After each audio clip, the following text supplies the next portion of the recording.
Isang magandang umaga po sa ating lahat. Good morning po. At oras na po para sa araw na ito ay pasimulan po natin ang ating pananambahan sa Panginoon. Sa patuloy po natin nararanasan na pagbabago pakiramdam sa panahon. Minsan mainit, minsan maulan. Ito rin po kung minsan ay tumutukoy sa nagiging kalagayan ng mga mananampalataya. Na kung minsan mainit sa pananampalataya, kung minsan naman ito'y lumalamig. Marami pong dahilan kung bakit nangyayari ang mga bagay na ito. Pero isa lamang po ang dapat natin gawin sa ating mga buhay bilang mga mananampalataya ay patuloy lamang po tayong tumingin sa ating pong Panginoon. Not to lose focus on the things of God. Lalo higit pagdating po sa ating mga pagsamba sa araw po ng linggo. Marami pong nangyari sa akin ngayong linggong ito. At ito po yung masasabi kong roller coaster of emotions. Pero isa pong aking palaging naiisip na ano man pong bagay na nangyayari sa atin.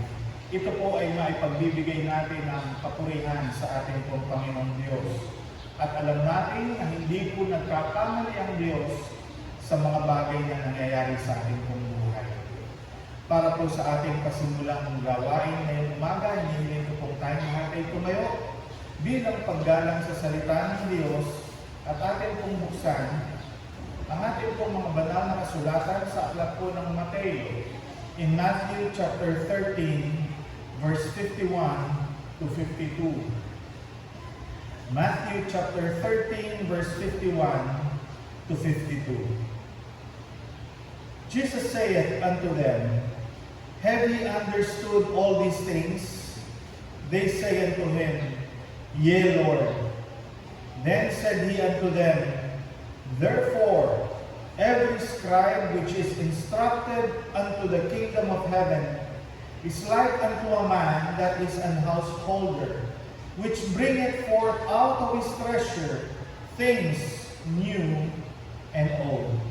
Ito po ang salita ng Diyos na mananatili magpakailanman. Tayo po ay yumukot manalangin. Dakilat makapangyarihan naming Diyos, maraming salamat po. Muli sa araw na ito na inyo po ipinagkaloob sa amin, na siyang amin pong itinatalaga bilang araw ng sama-samang pagtitipon, sama-samang pagdalangin, at sama-samang pagsamba sa inyo. Maraming salamat po sa pagkakaloob po ninyo sa lahat po ng aming mga pangangailangan, sa pagtugon po ninyo sa aming mga kahilingan. At patuloy po kaming nagpapasalamat po Diyos dahil patuloy kayong nandiyan upang gabayan kami sa aming pong paglakad, pamumuhay bilang isang mananampalataya. Tatapat humihingi rin po kami ng kapatawaran, Panginoon, sa mga bagay na hindi naging kalugod-lugod sa inyo. Mga bagay na aming ginawa, binanggit ng aming mga labi. Kaya sa oras po ito, Panginoon, humihingi po kami ng kapatawaran upang kami po sa araw na ito, maging sa mga sandaling ito'y maging karapat-dapat sa aming pong pagsamba, pagpupuri sa inyong dakilang pangalan. Inidadalangin po namin, Panginoon, ang aming mga kapatid na wala pa. Padako pa lamang po dito, dalangin po namin ang inyong pong paghahatid sa kanila ng ligtas at pag-iingat upang makapiling sila sa aming pong pananambahan. Sa mga kapatid ko po na hindi makadadalang gawa ng sila may mga karamdaman, patuloy po namin silang inilalapit at ipinapanalangin na kayo po, Panginoon, na humaklo sa kanilang mga katawang lupa upang magkaroon po ng kasiglahan at kagalingan. Makapanumbalik sila sa dati nilang kalakasan. Maging ang aming po mga kapatid na nasa ibang bansa, patuloy po namin silang inaalaala sa panalangin na nawa, Panginoon, kung papaano kayo nangungusap sa bawat isa sa amin, gayon din po, Panginoon, ang inyong pagkalinga at pangungusap sa bawat isa sa kanila, maging pagtugon sa lahat po ng kanilang mga pangangailangan. Nawa, O Diyos, sa araw na ito ay maluwalhati ka namin, mabigyan ka namin ng kapurihan, at naitaas namin ang inyong dakilang pangalan sa araw po ito. Ito po aming hiling at dalangin na may kasamang papuri at pasalamat sa sa pangalan po ng aming Panginoong Hesus Kristo. Amen. Amen. Manatili po tayo nakatayo para po sa ating pambukad na awitin na may pamagat kong There's Something About That Name.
Muli po, isang magandang umaga sa bawat isa sa atin. Kagabi po ay meron po akong in-officiate na isang kasalan. At doon po sa reception, meron pong isang tanong. At ang tanong po ay, ano ba ang tawagan ng mag-asawa sa bawat isa? Meron pong nagsabing love. Pero mali po yung kanyang sagot. At meron naman pong nagsabing mahal. Bakit mo naman alam ang mahal? Kasi mahina po siya sa English. Kaya mahal ang kanyang tawag sa kanyang asawa. Alam po ninyo, yung mga tawag pong iyon ay tinatawag pong mga terms of endearment. Yun po ay mga pagtawag ng may pagmamahal, pag-irog at pagkilala na bahagi siya ng inyong buhay. Bilang isang Kristiyano, sa atin pong inawit, the name of Jesus is the name that every knee should bow and every tongue should confess that Jesus Christ is Lord. Ang pangalan pong Jesus ay hindi lamang po isang pangalan, kung hindi ito po ay isang pangalan ng ating minamahal, ng ating pong Panginoong Jesus. Siya rin po ang patuloy na nagtuturo sa atin ng mga katuruan para po tayo maging ganap sa ating pong pananampalataya. Sa ating pong binasang talata ngayong umaga, ito po ay pang-8 sa mga parabola o talinhaga na itinuro ng ating Panginoong Hesus dito po sa chapter 13. At sa Tagalog po, ganito po ang ating mababasa. Sinabi ni Jesus sa kanila, "Naunawaan ba ninyo ang lahat ng mga bagay na ito?" Sinabi nila sa kanya, "Oo, Panginoon." Nang magkagayon ay sinabi niya sa kanila, "Kaya ang bawat iskriba na sinanay para sa kaharian ng langit ay tulad sa isang taong pinuno ng sambahayan na naglalabas mula sa kanyang kayamanang mga bagay na bago at luma." Ang mga talatang ito po ay nagbibigay sa atin ng isang paalaala na patungkol sa mga namumuno sa ating pong mga tahanan. Sa pasimula po ng ating pag-aaral in chapter 13, sinabi po natin na sa huli ay ating isa-summarize ang mga parabolang ito. There are 8 parables in this chapter. At dito po makikita natin na ang bawat parabola ay related by pairs. Pares-pares po ito.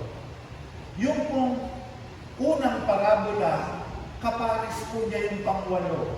Yung pangalawa, kapares po niya yung pang-7. Yung pangatlo, ay kapares po niya yung pang-6. At yung pang-4 at pang-5, magkapares po ito. Yung pong unang pares, the first and the 8th parable, speaks of the reception of the word. Yung pagtanggap sa salita ng Diyos. Kung maaalaala po ninyo, nandoon po yung parable of the soils. Yung maghahasik na naghasik ng binhi sa 4 na uri ng mga binhi. Datapwat, itong panghuli, the parable of the householder, ang kanya pong mensahe na ibinibigay sa atin ay ano ba ang magiging tugon mo sa mga narinig mong mga salita ng Diyos.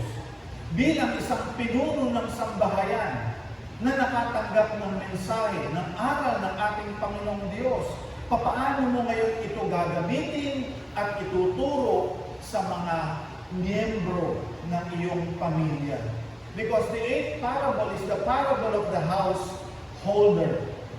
The 7th and the 2nd parable speaks of separating the good and the evil.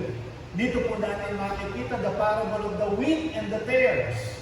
May naghasik ng mabuting binhi, datapwat nung sila'y natutulog, may naghasik naman ng masamang binhi, at sila'y parehong tumubo. Napansin ng mga manggagawa na hindi naman namin ito itinanim, bakit ito tumubo? Sabi po ng husbandman, ay may naghasik ng masamang binhi. So, ang sabi po ng mga manggagawa, bubunutin po ba namin? Sabi ng may-ari, huwag, hayaan ninyo silang tumumbong parehas. Pero sa araw at sandali ng paggapas, unang kukunin yung mga masamang binhi at itatapon ito sa apoy at kukunin yung mga mabubuting binhi at dadalhin sa kamalig. Makikita rin po natin yung parabola about the good and the bad fishes. Yung mabuting mga isda, na sabi, the parable of the net. Ito'y ng isda at nakahuli ng maraming isda. Datapwat, ito po'y kanilang pinili. Ihiniwalay ang masasama at ito'y itinapon. Datapwat yung mabubuting isda ay kanilang mga kinuha. The 3rd and 4th parables both speak of the great progress of the kingdom. Kahit na ito'y maliit, the progress of the kingdom of God.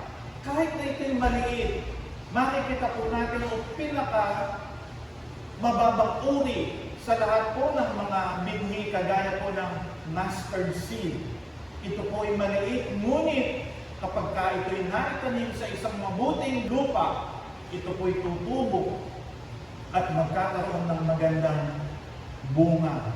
Atin din pong tinalakay, yung pong leaven, yung pong pampaalsa, na bagamat ito'y kakaunti lamang, may nagagawang malaking bagay sa isang bungkos na arena. Bagamat ito'y maliit, pag nalagyan ng levadura, ito po ay umaalsa. Ganyan din po ang patotoo, the testimony of a believer. Kapag po ito'y naisama sa marami, nakikita yung kanilang pagkakaiba. Para po yan ay isang bituin sa isang madilim na gabi, napapansin at nakikita itong bagay na ito. At yung pong pang-apat, the fifth and the sixth parable, both speaks of something, an object of great value, isang bagay na isang napakahalaga. Una po nating pinag-aralan, the parable of a hidden treasure. Natagpuan ng isang lalaki sa isang bukid ang isang napakahalagang bagay. So ano po ang kanyang ginawa? Ibinenta, ipinagbili po niya ang kanyang ari-arian, lahat ng kanyang ari-arian upang mabili ang bukid na ito at mapasa kanya yung kanyang natagpuang kayamanan. Dahil din po nakikita natin yung the parable of the pearl, yung pong perlas, na atin pong binigyan ng pangunawa na ang mga perlas na ito ay hindi po natin kinakailangang baguhin, kung hindi, they are in itself beautiful. At ang paraan ng kanilang pagkakalikha ay sa paraan na sila'y may mga pinagdaan ng mga hirap.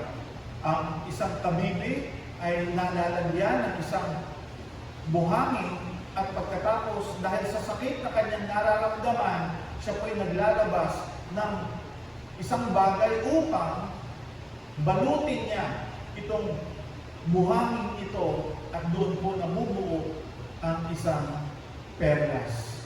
Mga minamahal, itong mga parabolang ito ay hindi po random.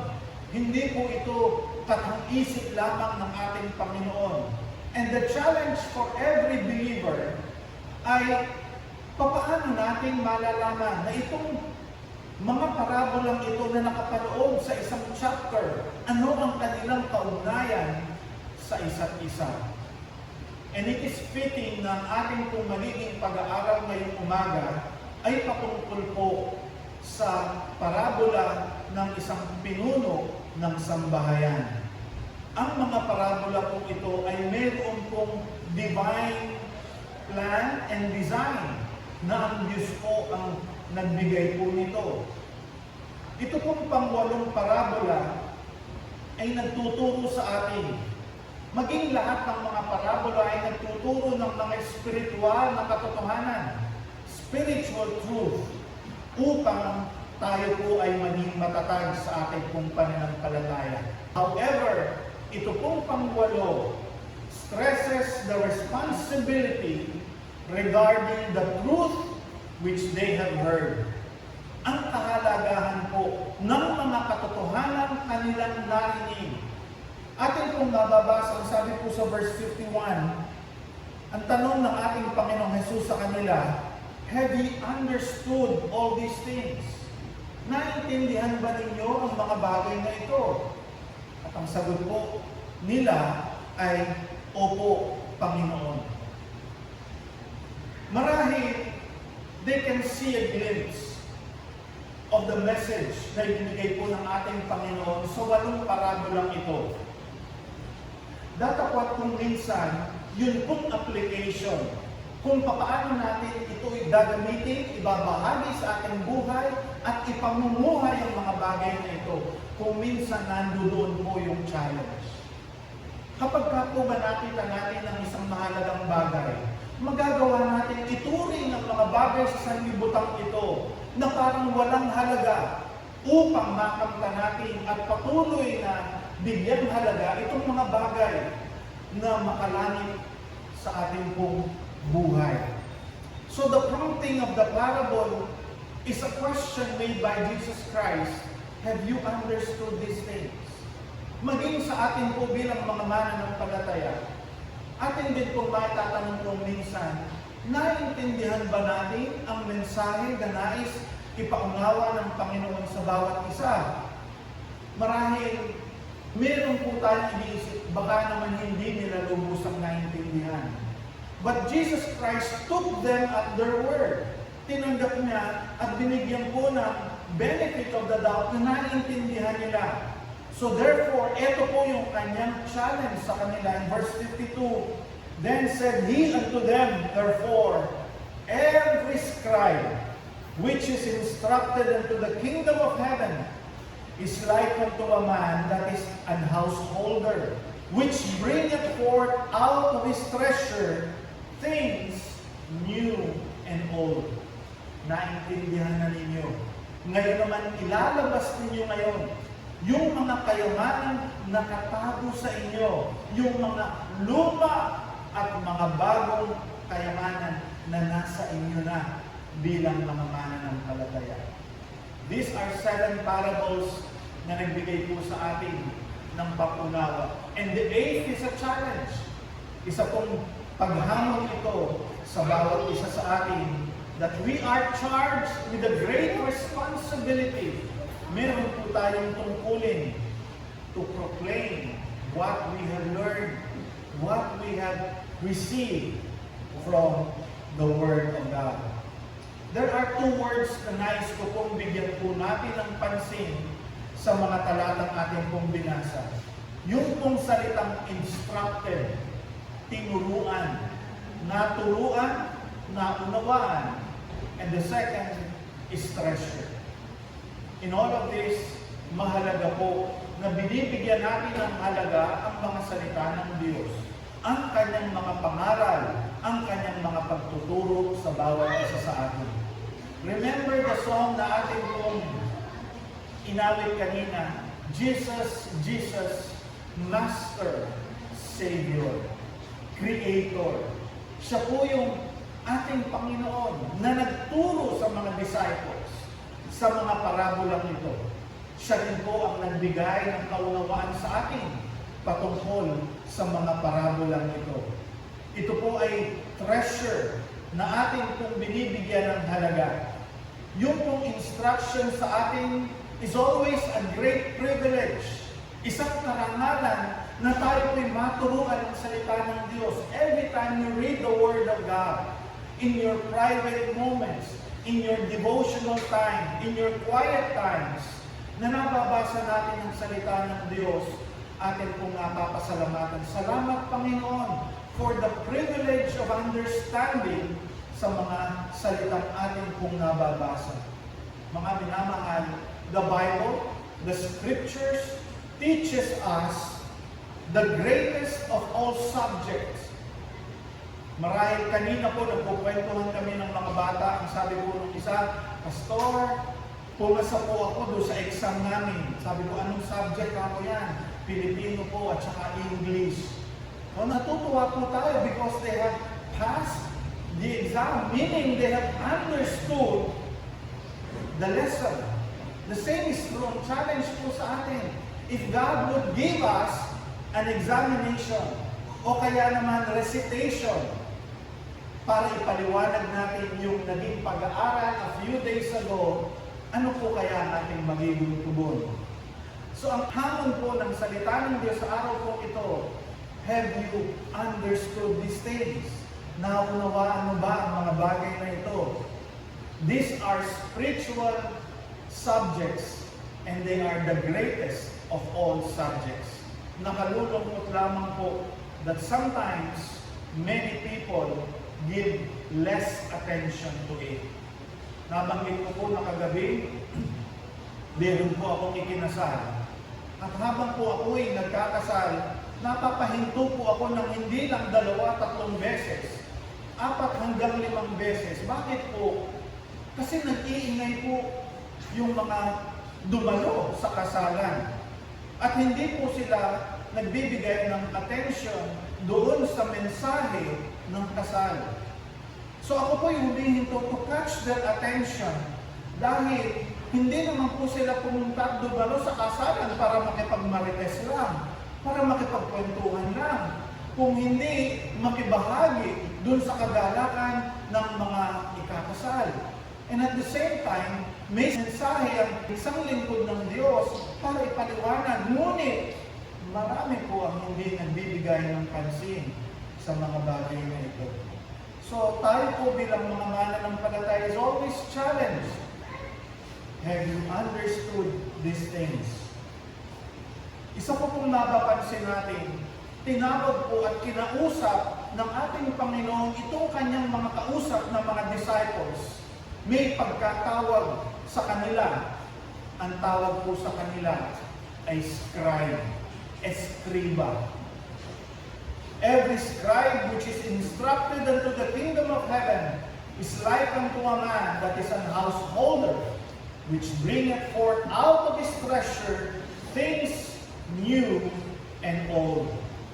Mga minamahal, every believer is called a scribe. Ang mga skriba po, sila yung kumokopya ng mga salita ng Diyos upang magkaroon ng ibang kopya.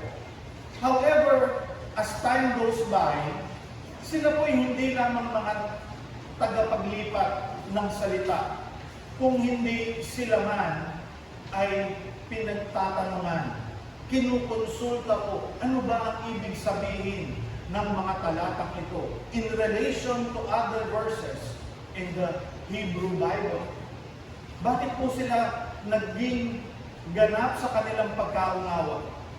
Alam naman po natin that when we review or when we study something, kahit kung tayo pinag-aaral, kapag ka po yan ay isinusulat natin, mas madali po natin natatandaan. At kapag ka po paulit-ulit natin isinusulat at natatandaan po natin yan, nagkakaroon tayo ng kaunawaan sa mga talatang kanilang isinusulat. Ang bawat kudlit at tuldok na nandoon ay isang napakahalagang bagay kapag ka po kanilang ikinokopya itong mga bagay na ito. The four terms na ating pong bibigang pansin na yung householder, pinuno ng tahanan, yung scriba, who is instructed and he is challenged to bring forth anuman ang kanyang natutunan. Ang obligasyon po ng pagpapahayag ng salita ng Diyos is the work of the householder. Dahil siya po ang pinuno. He is the master of the house. A householder was the one who had charge of supplying the household with their needs. Sa kanilang mga pangangailangan, yung pinuno ng tahanan ang naatasan na magbigay ng sapat sa kanilang mga pangangailangan. Isa pong bagay ang ating mapapansin, hindi po siya madamot.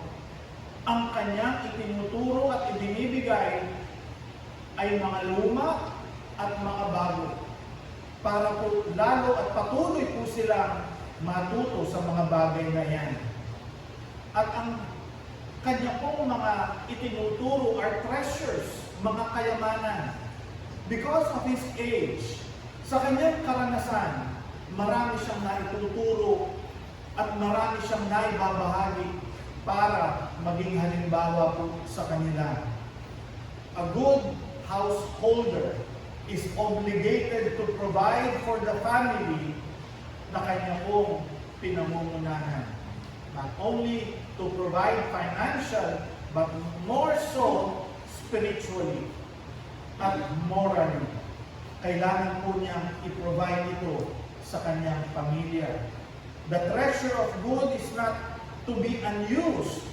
Hindi lamang niya nakatambak, kung hindi ito po ay gagamitin para matulungan ang iba. Ito pong application na ito ay nagbibigay sa atin ng isang dakilang tungkulin para po matulungan natin ang iba sa kayamanang naituro na ng Panginoon sa bawat isa sa atin. Yung pong salitang instructed ay nandirito.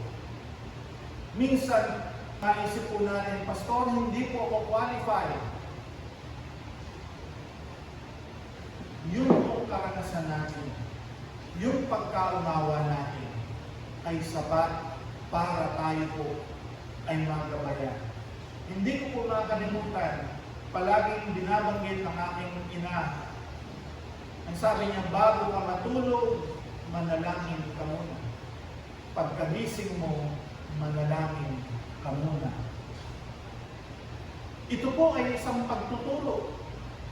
Isang bagay na dapat natin ibahagi sa kanila. Bakit po sinabi yun? Dahil alam po natin ang kahalagahan ng pananalangin. Sa paggising natin sa umaga, hinihingi natin sa Diyos na tayo kanyang gabayan sa maghapon ng ating pakikisalamuha sa mundo. Maiiwas nawa tayo sa anumang anyo ng kasalanan. Makapagtagumpay tayo sa mga tukso na ating maaaring daanan. Gayun din, bago tayo matulog, naroon po yung pasasalamat natin sa Diyos na tayo po ay hindi niya pinabayaan, wala pa namang nangyari sa atin at tayo po hihimlay upang bigyan tayo ng kapahingahan sa ating pong naging mga paglakad sa buong maghapon. So ano po yung itinuturo sa atin? To thank God for everything that He had done for us. Ano naman ang magiging laman ng ating panalangin? Kung ano po yung nakita nating pagkilos at paggawa ng Diyos sa ating mga buhay. Kung minsan may mga hindi tayo naiintindihan, pero ang Diyos po, sapat ang kanyang biyaya, sapat ang kanyang pagtuturo sa bawat isa sa atin para malaman po natin ang mga bagay na ito. Binanggit ko rin po kanina, we are also called the scribes. The scribe does not only refer to writing, but later on, it was mentioned that they were tasked to give the teaching para magturo dun sa kanilang natutunan, nalaman, alinsunod sa kanilang pagkopya ng salita ng Diyos. They became the chief interpreters of the scriptures. Kung mapapansin po ninyo, nung ang ating Panginoong Jesus ay nagtuturo, nandoon ang mga Pariseo, the strictest of the groups of priests nung mga panahon ng ating Panginoon. At nandoon din po the Pharisees and the scribes na nandoon. Bakit po? Kanilang inuunawa na itong turo ng ating Panginoon. Tama ba? Marahil sila'y nagtatatanong, sinabi ba ni Jesus na yan? Tama ba yan? Nakasulat ba yan? Dahil sila po yung expert pagdating po sa mga scriptures. And disciples, believers who were taught by the Word of God are also called scribes. Para po may maituro tayo. Pastor, ordinaryo lang po akong manggagawa. Nagtatrabaho lang po ako bilang isang mekaniko. Alam po ninyo, marami po akong alam na habang sila'y nagtatrabaho, meron pong lumalapit sa kanila na may problema.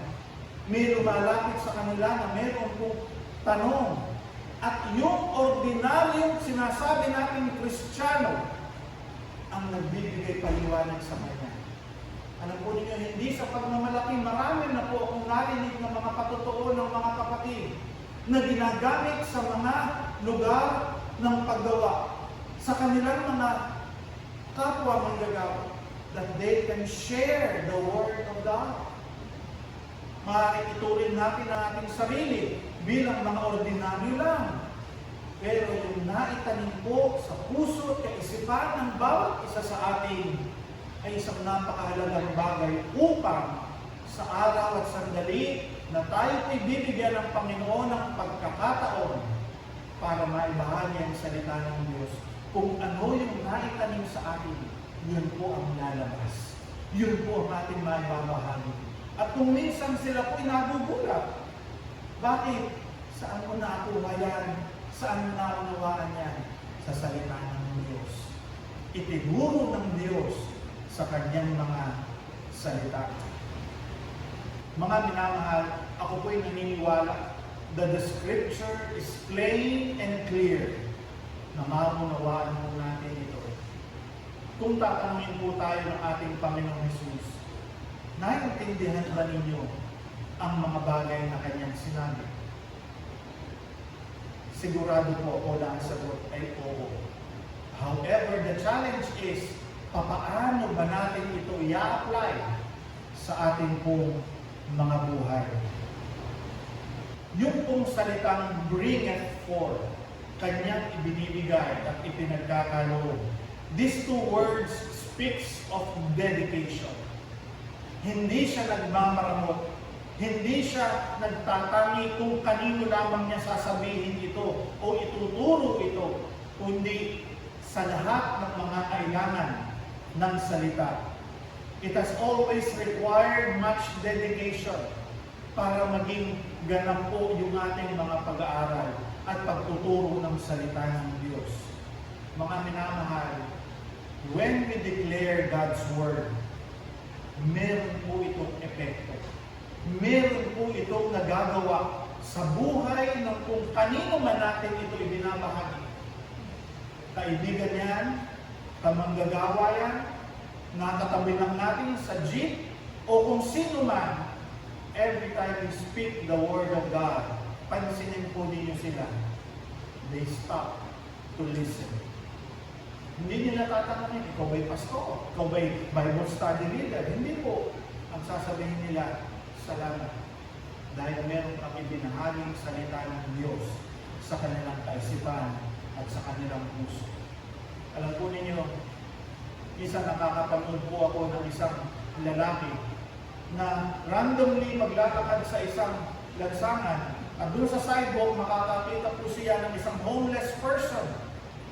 At pagkatapos aabutan lamang niya ng isang papel, na doon sa papel na yun ay nakasulat, huwag kang magkalala, hindi iyan ang katapusan ng mundo, mahal ka ng Diyos. Alam po ninyo, habang binabasa na niya, nagtataka siya, saan ang galing? Yung palang taong iyon ay mayroong pangangailangan. Nangangailangan siya ng pagdamay. Minsan, sabi po ng isang aking napanood, kumusta ka? Ganun pa rin, sabi ko gano'n, hindi ba niya kilala yan? Ano ba ang pwede kong gawin sa iyo para mapasaya ko ang araw mo? Ang sabi po ng taong yun, yun lang meron akong makausap. Yun lang meron na dumamay sa akin na nararamdaman ay sapat na. Alam po ninyo mga minamahal, these examples are in fact hindi mahirap. Hindi ito mahirap gawin, kundi ito isang bagay na napakadaling gawin dahil ito po'y nanggagaling sa kaibuturan ng ating pong mga puso. Mga minamahal, we will always expect effect. May bunga po yan. Hindi lamang po doon sa sinabihan natin, kundi maging sa ating mga sarili. May ibubunga po yan. Kung sakali man at nasasabi natin, Pastor, every Sunday na lang nakikinig ako ng mensahe mo. Para nga po huwag tayong makalimot. Para po tayo patuloy na hubugin ng Panginoon sa kanyang mga salita. Dahil hindi po natin alam ang sandali at panahon na tayo ay gagamitin iyan. We need to be in the Word. Pag-aralan natin, tunawain natin, at tingnan natin paano ba natin ito maya-apply sa ating pong buhay. We are all scribes. Tayo po'y tinuruan, naririyan ang salita ng Diyos para ating basahin. At hindi po nagkukulang ang banal na Espiritu para po ituro niya ang mga bagay na nararapat sa ating paglago bilang isang mananampalataya. Don't lose interest in God's Word. Huwag natin isipin na pang Sunday lang. Huwag natin isipin na pang prayer meeting lang. But rather, ating isipin na ang salita ng Diyos, being a Christian, is a way of life. Ito'y paraan ng pamumuhay. Nakikita, naririnig, nasasalamin sa ating pong pagkilos, pananalita. Ang salita ng Diyos ay buhay at patuloy na nagiging isang halimbawa sa ating bilang mga mananampalataya. Tayo din na lang. Salamat po dakilang Diyos sa apat na pares ng mga parabola na may pagkahalintulad na mensahe. Alam din po namin, Panginoon, na ang mga parabolang ito are of great treasures sa bawat isa sa amin upang sa amin pong paglakad bilang mga mananampalataya ay mabigyan namin ng higit na halaga ang mga bagay na ito. At sa mga bagay na aming narinig, naway magkaroon po ito ng aplikasyon sa aming buhay kung papaano po namin ito magagamit para po maging bahagi ng aming buhay at siya rin namang magamit namin para ibahagi ang inyong mga salita sa mga nais po ninyong makarinig nito. Nawa, Panginoon, dalangin ko na aming mga kapatid, maging ako man, ay maging handa sa sandaling kakailanganin po namin ilabas ang mga kayamanang iyan upang ibahagi na hindi kami maging maramo na ibahagi ang iyong mga salita, ang mga kayamanan ito para sila man ay mapagpala ng inyong banal na salita. Maraming salamat. Nawa, Panginoon, patuloy mong patubuin ang mga salitang iyong naihasik sa aming mga puso at sa aming mga kaisipan upang hindi lamang po kami maging matibay sa aming pananampalataya, kundi makapagbigay kami ng kaluhuran at kaluwalhatian sa inyong dakilang pangalan. Maraming salamat. Pinupuri po namin kayo at pinapasalamatan sa pangalan po ng aming